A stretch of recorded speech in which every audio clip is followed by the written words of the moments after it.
નમસ્કાર મારા પ્યારા વાલીઓનું સ્વાગત છે નયા ફેન્ટાસ્ટિક વિડીયોમાં. એટલે કે આજના વિડીયોમાં આપણે વાત કરીશું વાર્ષિક પરીક્ષાનો પેપર, વિજ્ઞાનના 10મા ધોરણનું પરીક્ષાનું પેપર, એટલે કે ઓરિજિનલ પેપર તમને આ સ્ક્રીનના સામે જોવા મળશે. મિત્રો, ઓરિજિનલ પેપર અમારી જોડે ગાંધીનગરની શિક્ષા બોર્ડની તરફથી અમને મળી ગયું છે. એટલે કે જે આપણે ગાંધીનગરથી ઓરિજિનલ પેપર આવે છે ને આપણી પરીક્ષામાં, એ જ પેપર અમને મળ્યું છે. એટલે કે તમે આ પેપર પરીક્ષામાં જોવા જ મળશે તમને. 2025માં તમે એક્ઝામ થશે 10મા ધોરણની વિજ્ઞાનની વાર્ષિક પરીક્ષા, એમાં આ જ પેપર તમને 80 માર્ક્સનું પેપર જે છે એ જોવા મળશે. ડિટ્ટો આ જ પેપર આવશે અને આ જ પેપરમાંથી એકે પ્રશ્ન બહાર આવે છે. તમે અહીંયા જ બેઠી છું, તમે મને કહી દેજો બસ. તમને થોડું શું ટ્રસ્ટ કરવાનું, જરા શું ટ્રસ્ટ કરશો અને તમારી લાઈફ સેટ છે. એટલે કે 10મામાં તમારે ફૂલમાંથી ફૂલ માર્ક્સ આવી શકે છે. જે તમે આ વિડીયો આખો જોઈ લો. આજના પેપરના વિડીયોમાં હું તમને જે પ્રશ્ન તમારી 10મા ધોરણની એક્ઝામમાં, બોર્ડ પરીક્ષામાં આવવાના છે 2025માં, એ બધા પ્રશ્ન આ વિડીયોમાં જણાવવાની છું. બધા ડિટ્ટો આ જ પ્રશ્ન હશે. જરાય ટેન્શન ના લેતા, કેમ કે બહુ જ ઇઝી એક્ઝામ થવાની છે. કેમ કે આ પેપર અમે ઓલરેડી ગાંધીનગરથી ખરીદી લીધું છે. એટલે કે બાય કર્યું છે આમના જોડેથી, તો તમને આ જ પેપર જોવા મળશે. તમારી માટે આટલી મહેનત કરી રહ્યા છે તો તમે ખાલી આટલી કરી લેજો કે તમારી ભવિષ્ય માટે વિડીયો ખાલી 10-15 મિનિટનું છે, એન્ડ સુધી વોચ કરી લેજો. 24 કલાકમાં તમે 15 મિનિટ તો તમારી લાઈફ માટે, તમારા પેરેન્ટ્સની એટલે કે તમારા પેરેન્ટ્સ તમારા ઉપર પ્રાઉડ કરે એટલું કામ તો તમે 15 મિનિટ અમને આપી દો. બસ 15 મિનિટમાં તમને બધા જ પ્રશ્ન ખબર પડી જશે કે કયા એક્ઝામમાં તમને પ્રશ્ન જોવા મળશે. ઓકે, ચલો, આપણા જોડે વધારે ટાઈમ નથી, ફટાફટ આપણે પેપર પ્રશ્ન સ્ટાર્ટ કરી દઈએ. સમય તમારે 3 કલાકનો રહેશે અને ગુણ તમારે 80 માર્ક્સનું રહેવાનું છે. ઓકે, સૌથી પહેલાં તમારે અહીંયા પ્રશ્ન વિકલ્પો આવશે. એક મિનિટ. ઓકે, વિભાગ એમાં તમારે વિકલ્પો હશે. ફર્સ્ટ વિકલ્પ આપણે છે પ્રશ્ન. તમારે પહેલો પ્રશ્ન તમારી એક્ઝામમાં આ જોવા મળશે તમને. હળદર બેઝ પદાર્થ સાથે કેવો રંગ આપે છે? ઓકે, પ્રશ્ન નંબર બીજો તમારી સ્ક્રીનના સામે આ છે, જે તમારી બોર્ડ એક્ઝામમાં તમને જોવા મળશે. નીચેમાંથી કયા સંયોજનોમાં -OH ક્રિયાશીલ સમૂહ હોય છે? પછી પ્રશ્ન નંબર 4, પાચન માર્ગના કયા ભાગમાં ખોરાકનું સંપૂર્ણ પાચન થાય છે? પ્રશ્ન નંબર 4, વિદ્યુત પ્રવાહનું એકમ લખો. પ્રશ્ન નંબર 5, શબ્દકોશમાં જોવા મળતા નાના અક્ષરો વચ્ચે વાંચવા માટે તમે નીચે આપેલ પૈકી શું પસંદ કરશો?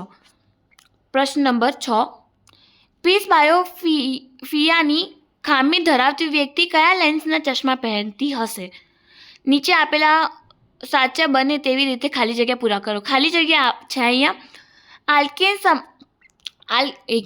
7 નંબર પ્રશ્ન, આલ્કેન સમાનધર્મી શ્રેણીનો પ્રથમ સભ્ય ખાલી જગ્યા છે. શોર્ટ સર્કિટ વખતે પરિપથમાં વિદ્યુત પ્રવાહનું મૂલ્ય ખાલી જગ્યા છે. પ્રશ્ન નંબર 9, ઉંદરપટલ ખાલી જગ્યા તંત્રનો અંગ છે.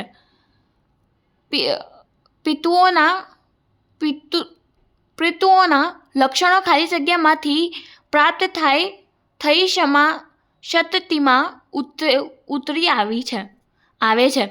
એક ગોળીય અરીસા અને એક પાતળા ગોળીય લેન્સ, દરેકની કેન્દ્ર લંબાઈ -15 સેન્ટીમીટર છે. અરીસો અને લેન્સ ખાલી જગ્યા હશે. ખાલી જગ્યા ધાતુ પ્રવી સ્વરૂપે છે. હવે અહીંયા સાચું અને ખોટું અને ખરું. શીશો, કોપર, ચાંદી જેવી ધાતુઓ પાણી સાથે સહેજ પણ પ્રક્રિયા કરતી નથી. પ્રશ્ન નંબર 14, લેન્સ નિયમનો પ્રજનન દ્વિભાજન દ્વારા થાય છે. કીકી લેન્સ પ્રવેશતા પ્રકાશની માત્રાનું નિયમન કરતી નથી. ખાટા દહીંમાં એસિટિક એસિડ હોય છે. હવે પ્રશ્ન અને જવાબો. રુધિરમાં શર્કરાની માત્રાનું નિયમન કયા અંતઃસ્રાવ દ્વારા થાય છે? મેન્ડેલીના વટાણા પ્રયોગમાં બીજા પેટી દરમિયાન મળતી સંતતિના બંધારણ ટી છે. એમાંથી પ્રભાવી બંધારણ અને પ્રચ્છન્ન બંધારણને અલગ પાડો. નીચેમાંથી બંધબેસતી ના હોય તેવી જોડકા શોધો. નેત્રપટલ, કેનિકા, કીગી. આ ત્રણમાંથી કઈ નહીં બેસતી એ જ લખો તમને. હવે 20મા નંબરનો પ્રશ્ન, ઓમના નિયમોનો ગાણિતિક સૂત્ર લખો. ઓકે, જોડકા જોડો. વિભાગ એ અને વિભાગ બી. ઓક્સિજન, એબિસિક એસિડ, અને હવે બીજો અહીંયા છે દ્વિતીય પોષક રતર. વિભાગ બીમાં હવે આપણે આવી જઈએ. વિભાગ બીમાં પણ બહુ ઇઝી પ્રશ્ન છે. તેલ તેમજ ચરબીયુક્ત ખાદ્ય પદાર્થની સાથે નાઇટ્રોજન વાયુને શા માટે ભરવામાં આવે છે? ધાતુઓના કંઈ પણ 4 ભૌતિક ગુણધર્મો લખો, જણાવો. સોરી, આ બધા પ્રશ્નો મિત્રો આવશે જ. તમે એક પ્રશ્ન રટીને રાખો, આ જ પ્રશ્ન આવશે. ઓકે, ચલો. માનવ 27મા નંબરનો પ્રશ્ન, માનવ ઉત્સર્જન તંત્રની નામ નિદર્શનયુક્ત આકૃતિ દોરો, અથવા માનવ ઉત્સર્જન તંત્રના 4 ભાગના નામ જણાવો. ઓકે, ચલો. હવે આવી જઈએ 88 નંબર પ્રશ્નમાં, પાન ફૂટીમાં વનસ્પતિ પ્રજનન જણાવો. હવે આ પ્રશ્ન બહુ મોટું છે, તમે વાંચી લેજો, આટલું ટાઈમ નથી મારી જોડે. ઓકે, આ પ્રશ્ન આવશે. હવે 30મા નંબરની પ્રશ્નની વાત કરીએ. ભયદર્શક સિંગલોમાં પ્રકાશનો રંગ લાલ રાખવામાં આવે છે, વૈજ્ઞાનિક કારણ આપો.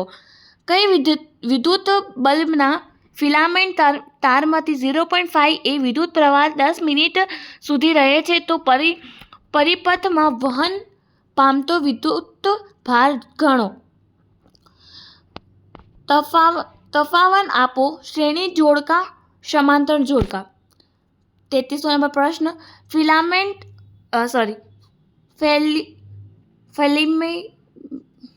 એક સેકન્ડ, શાયદ ઉપર કંઈ રોંગ તો વાંચી લીધું નથી ને? વેટ. ઓકે,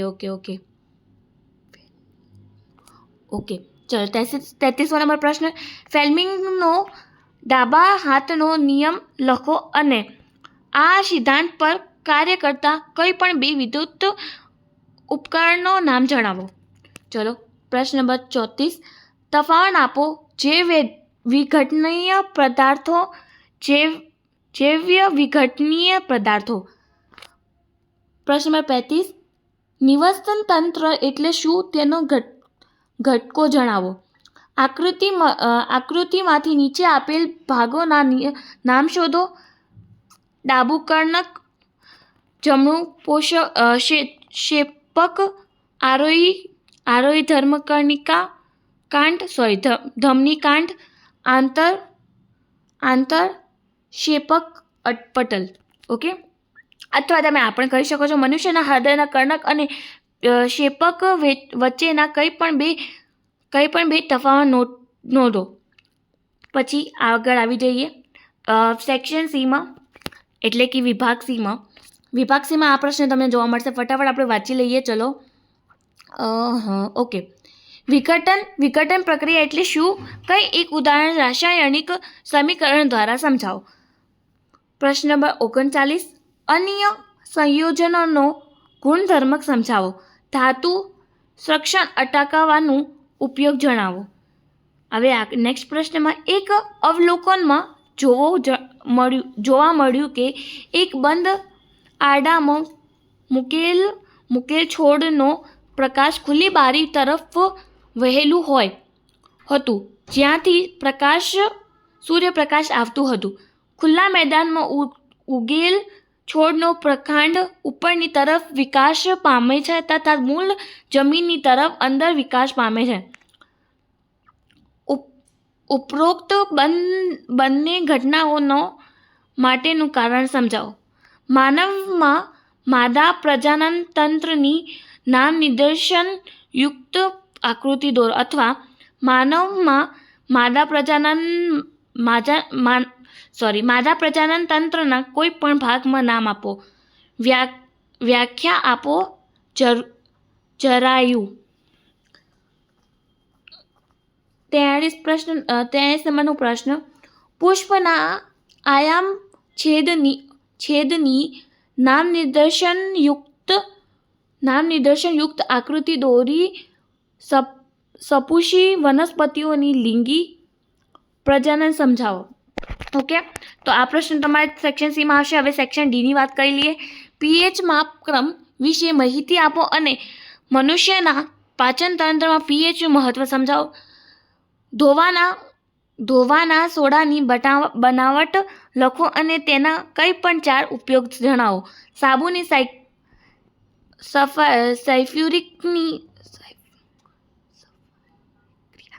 સાબુનની સફાઈ ક્રિયાની ક્રિયાવિધિ સમજાવો. પોષણના પ્રકાર જણાવી અમીબામાં પોષણ સમજાવો. હવે લાસ્ટ આપણે પ્રશ્ન છે અહીંયા 51 નંબરનો પ્રશ્ન. આકૃતિમાં દર્શાવેલ ABCD ના નામ દર્શન કરો. અથવા તમે આપણે કહી શકો છો 52 નંબર.